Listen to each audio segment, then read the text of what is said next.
പലരും ചോദിച്ച ചോദ്യമാണ് ഉസ്താദെ, മിഅ്റാജിൻ്റെ നോമ്പ് എന്നാണ് എന്ന്. ഈ വർഷത്തെ മിഅ്റാജിൻ്റെ ദിവസം എന്നാണ് നോമ്പനുഷ്ഠിക്കേണ്ടത്, എങ്ങനെയാണ് നിയ്യത്ത് വെക്കേണ്ടത്, എന്തൊക്കെ നിയ്യത്താണ് കരുതാൻ പറ്റുന്നത്, കൂലി എന്താണ്, ഇങ്ങനെ തുടങ്ങിയിട്ട് വ്യത്യസ്തങ്ങളായ ചോദ്യങ്ങൾ.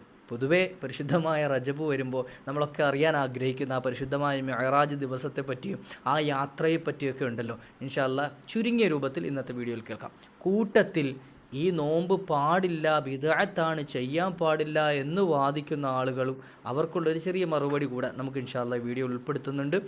ഈ നോമ്പ് സുന്നത്തുള്ളതാണോ, പിടിക്കേണ്ടതാണോ, പിടിച്ചാൽ കൂലി കിട്ടുമോ, ഇതൊക്കെ ഇൻഷാ അല്ലാഹ് ചുരുങ്ങിയ രൂപത്തിൽ നമുക്കൊന്ന് കേൾക്കാം. വലിയ മഹത്വമുള്ള ഒരു ദിവസത്തെ പവിത്രമായ ഒരു ആരാധനയായിട്ടാണ് ഈ ഒരു നോമ്പിനെ മഹത്തുക്കൾ പരിചയപ്പെടുത്തിയത്. വീഡിയോ മുഴുവനും കേൾക്കണേ, മറ്റുള്ളവരിലേക്ക് എത്തിച്ചു. അസ്സലാമു അലൈക്കും വറഹ്മത്തുള്ളാഹി വബറകാതുഹു. ബിസ്മില്ലാഹി വൽഹംദുലില്ലാഹ്. പരിശുദ്ധമായ മിഅ്റാജിൻ്റെ ദിവസം കടന്നു വരികയാണ്. റജബ് 27 വലിയ മഹത്വമുള്ള ദിവസമാണ്. മുത്തുനബി തങ്ങൾക്ക് അവിടുത്തെ ജീവിതത്തിൽ ഏറ്റവും അവിടുത്തേക്ക് ഇഷ്ടപ്പെട്ട അല്ലാഹു സുബ്ഹാനഹു വ തആല അവിടുത്തേക്ക് ഏറ്റവും കൂടുതൽ ആദരവ് കൽപ്പിച്ച ഒരു ദിവസമാണ് റജബ് 27. അതിൽ നമുക്കൊന്നും സംശയമില്ല, ഇല്ലേ? എന്നാൽ ഈ ഒരു ദിവസത്തിന് നമ്മളൊരു പ്രത്യേക പരിഗണന കൊടുത്തിട്ടൊരു നോമ്പ് അനുഷ്ഠിക്കാറുണ്ട്, ഒരു മിഅ്റാജിൻ്റെ നോമ്പ്, ഇല്ലേ? സുന്നത്തായൊരു നോമ്പ്. എന്നാൽ ഇങ്ങനൊരു നോമ്പുണ്ടോ? ഇങ്ങനൊരു നോമ്പ് ഉണ്ടോ? പലരുടെയും സംശയമാണ്.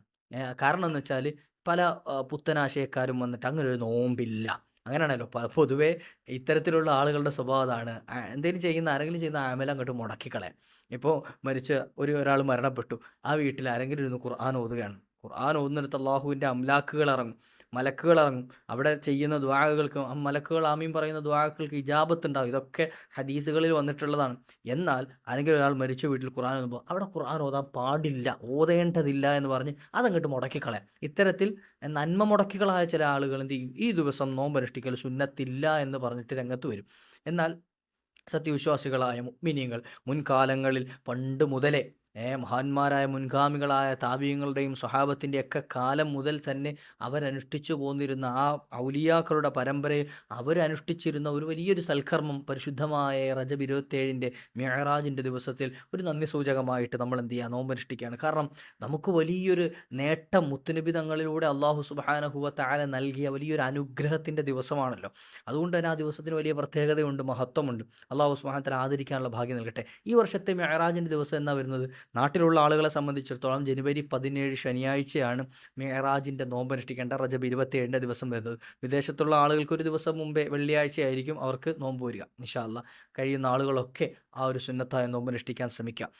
പരിശുദ്ധമായ ഈ നോമ്പിൻ്റെ നിയ്യത്ത് വെക്കേണ്ട നമുക്കൊക്കെ അറിയുന്ന സുന്നത്തായ നോമ്പായതുകൊണ്ട് മിഅ്റാജിൻ്റെ സുന്നത്ത് നോമ്പ്, അല്ലെ റജബ് 27 സുന്നത്തായ നോമ്പ് അല്ലാഹു തആലയ്ക്ക് വേണ്ടി നോക്കുന്നു എന്ന് കരുതിയാൽ ആ സുന്നത്തായ നോമ്പിൻ്റെ കൂലി കിട്ടും. എന്നാൽ ഈ നോമ്പിനോടൊപ്പം തന്നെ രണ്ട് മറ്റു കൂലികൾ, ഒന്ന് റജബ് മൊത്തത്തിൽ സുന്നത്തായ നോമ്പനുഷ്ഠിക്കൽ നബി സല്ലല്ലാഹു അലൈഹി വസല്ലം തങ്ങൾ പരിചയപ്പെടുത്തിയതായി കാണാമല്ലോ, റജബ് മാസം മുഴുവൻ. അപ്പോൾ ആ ഒരു നിയ്യത്ത് കരുതുകയാണെങ്കിൽ 2 സുന്നത്ത് നോമ്പിൻ്റെ കൂലി. ആ കൂട്ടത്തിൽ നമുക്ക് ഏതെങ്കിലും നോമ്പ് ഖളാ ആയി പോയതുണ്ടെങ്കിൽ, കഴിഞ്ഞ റമദാനുകളിലൊക്കെ നമുക്ക് ഖളാ ആയി പോയ നോമ്പുണ്ടെങ്കിൽ അതും കൂടെ കരുതി കഴിഞ്ഞാൽ ഒരു 3 നോമ്പിൻ്റെ കൂലി ഒറ്റ ദിവസം കൊണ്ട് നമുക്ക് കിട്ടും. അപ്പോൾ അതുകൂടെ നിയ്യത്ത് വെക്കുമ്പോൾ ശ്രദ്ധിക്കാം. ഇനി ഒരാൾ റജബിൻ്റെ ആ മിഅ്റാജിൻ്റെ രാവിലെ എഴുന്നേറ്റപ്പോൾ എന്തായി? നോമ്പിന് നിയ്യത്ത് വെക്കാൻ തലേ ദിവസം വെക്കാൻ മറന്നുപോയി. എന്നാൽ സുന്നത്തായ നോമ്പായതുകൊണ്ട് എന്ത് ചെയ്യാം? ളുഹറിന് മുമ്പായിട്ട്, ഷാഫി മദ്ഹബ് പ്രകാരം ളുഹറിന് മുമ്പായിട്ട് നിയ്യത്ത് വെച്ച് കഴിഞ്ഞാൽ, നോമ്പ് മുറിയുന്ന കാര്യങ്ങളൊന്നും ഉണ്ടായിട്ടില്ല എങ്കിൽ അന്നത്തെ നോമ്പിന് കൂലി കിട്ടും ഇൻഷാ അല്ലാഹ്. അല്ലാഹു സുബ്ഹാനഹു വ തആല നന്മയ്ക്ക് അവസരം നൽകുമാറാകട്ടെ.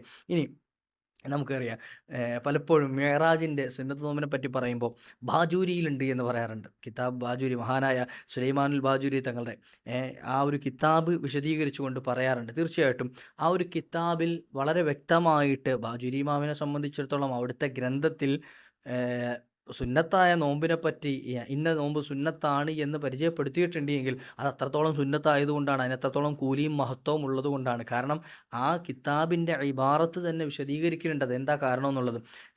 ബാജൂരിയുടെ കിതാബുൽ ബാജൂരിയുടെ 1-ാം വാള്യത്തിൽ 449 പേജ് വളരെ വ്യക്തമായി പറയുന്നുണ്ട്, വയുസ്തഹബ്ബു സൗമു യൗമിൽ മിഅ്റാജ്, മിഅ്റാജ് ദിവസത്തെ നോമ്പ് അനുഷ്ഠിക്കൽ സുന്നത്താക്കപ്പെട്ടിരിക്കുന്നു. അത് സുന്നത്താണ്. യുസ്തഹബ്ബു എന്ന് പറഞ്ഞാൽ അത് സുന്നത്താക്കപ്പെട്ടു. അത് അന്നത്തെ ദിവസം, ഏത്? മിഅ്റാജിൻ്റെ ദിവസത്തെ, റജബ് 27 ദിവസത്തെ നോമ്പ് സുന്നത്താക്കപ്പെട്ടിരിക്കുന്നു.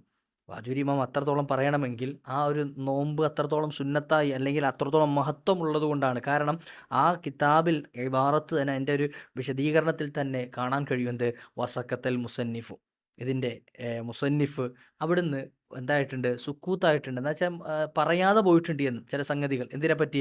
അനി സൗമി തത്തവ്വുഇ, തത്തവ്വുആയ സുന്നത്തായ നോമ്പുകളെപ്പറ്റി അധികം അവിടുന്ന് വിശദീകരിച്ചിട്ടില്ല. ഇങ്ങനെ ഒരു ഒഴുക്കമട്ടിൽ ഇങ്ങനെ പറഞ്ഞിട്ടേ ഉള്ളൂ. എന്നാൽ ഏതു മിൻഹു അതിൽപ്പെട്ടാണ് ഈ പറഞ്ഞു പോയ സംഗതികൾ. കുറഞ്ഞ നോമ്പിനെ പറ്റിയേ പറഞ്ഞിട്ടുള്ളൂ. ആ സുന്നത്തായ നോമ്പുകളിൽപ്പെട്ടതാണ് എന്ത്? സൗമു യൗമി അറഫ വ ആഷൂറ, ആഷൂറ ദിവസത്തെ നോമ്പ്, അതുപോലെ അറഫ ദിവസത്തെ സുന്നത്ത് നോമ്പ്. ഇതൊക്കെ പറഞ്ഞ കൂട്ടത്തിലാണ് അവിടുന്ന് എടുത്തു പറഞ്ഞത് വയുസ്തഹബ്ബു സൗമു യൗമിൽ മിഅ്റാജ്, മിഅ്റാജ് ദിവസത്തെ നോമ്പും സുന്നത്താക്കപ്പെടുന്നു എന്ന്. നോക്കുങ്ങൾ. അപ്പം അത്രത്തോളം ആ സുന്നത്തായ നോമ്പിന് ആധികാരികത ഉള്ളത് കൊണ്ടാണ് മഹാനവറുകൾ അവരങ്ങനെ പറയണമെങ്കിൽ നമ്മളെപ്പോലെ ലോ ക്ലാസ് പാർട്ടിയല്ലല്ലോ, അവരങ്ങനെ പറഞ്ഞിട്ടുണ്ട് എങ്കിൽ മഹത്തുക്കൾ നമുക്ക് മുൻഗാമികൾ കാണിച്ചു തന്ന മാർഗം അതില്ല എന്ന് നമ്മൾ നിഷേധിക്കേണ്ടല്ലോ. നമുക്ക് നോമ്പനുഷ്ഠിക്കാൻ, നമുക്കൊരു അമല് ചെയ്യാൻ, ഒരു കർമ്മം ചെയ്യാനായിട്ട് അതിൽ കൂടുതൽ തെളിവും നമുക്ക് വേണ്ടല്ലോ. എന്നാൽ ഇതുപോലെ തന്നെ നമുക്കറിയാം ഫത്തുഹുൽ മൊയ്ൻ നമ്മുടെ കിതാബുകളിൽ, അതായത് ദർസുകളിലൊക്കെ ഓതിപ്പടിക്കുന്ന ഒരു ഗ്രന്ഥമാണിത്. ഫിഖി കർമ്മശാസ്ത്രത്തിൻ്റെ ഗ്രന്ഥമായ ഫത്തുഹുൽ മൊയ്ൻ. അത് നമ്മുടെ ഉസ്താമാരൊക്കെ പറയാറുണ്ട്, ഇആനത്ത് നോക്കിയിട്ട് തന്നെ നിങ്ങൾ എന്ത് ചെയ്യണം, അതിൻ്റെ ഷറഹ് നോക്കിയിട്ട് തന്നെ എന്ത് ചെയ്യണം, നിങ്ങൾ ഫത്തുഹുൽ മൊയ്ൻ ഓതണമെന്ന്. കാരണം ഒരുപാട് വിശദീകരണം അതിൽ പറയുന്നുണ്ട്. ആ കൂട്ടത്തിൽ കാണാം ഇആനത്തു താലിബീൻ്റെ മഹാനായ സയ്യിദുൽ ബക്കരി റഹ്മഹുള്ളയുടെ ഇആനത്തു താലിബീൻ 2-ാം വാള്യത്തിൻ്റെ 423-ാമത്തെ പേജിലും ഇതേ കൗല് മഹാനായ ബാജൂരി ഇമാം കൊണ്ടുവന്ന അതേ വാചകം തന്നെ വയുസ്തഹബ്ബു സൗമു യൗമിൽ മിഅ്റാജ്.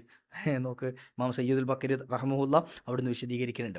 മിഅ്റാജിൻ്റെ ദിവസത്തെ നോമ്പ് സുന്നത്താക്കപ്പെട്ടിരിക്കുന്നു. നമ്മൾ പറയുന്നത് ഇത്തരത്തിൽ മഹത്തുക്കളായ ആളുകൾ അവർ വെറുതെ പറയുന്നതല്ലല്ലോ. അവർക്ക് കിട്ടിയ തെളിവിൻ്റെ അടിസ്ഥാനത്തിൽ മുൻഗാമികളായ മഹത്തുക്കൾ അവരനുഷ്ഠിച്ചു പോന്നിരുന്ന ആ മഹത്തായ ഒരു കർമ്മത്തെ നമുക്ക് പരിചയപ്പെടുത്താം. നമുക്ക് അത്രയൊക്കെ മതി, നോമ്പ് അനുഷ്ഠിക്കാൻ അത്രയൊക്കെ മതി. അപ്പോൾ അതുകൊണ്ട് തന്നെ ആരെങ്കിലും നമ്മെ തിരുത്താൻ അങ്ങനെ നോമ്പില്ല എന്ന് പറഞ്ഞു വരെ നിങ്ങൾ പിടിക്കണ്ട.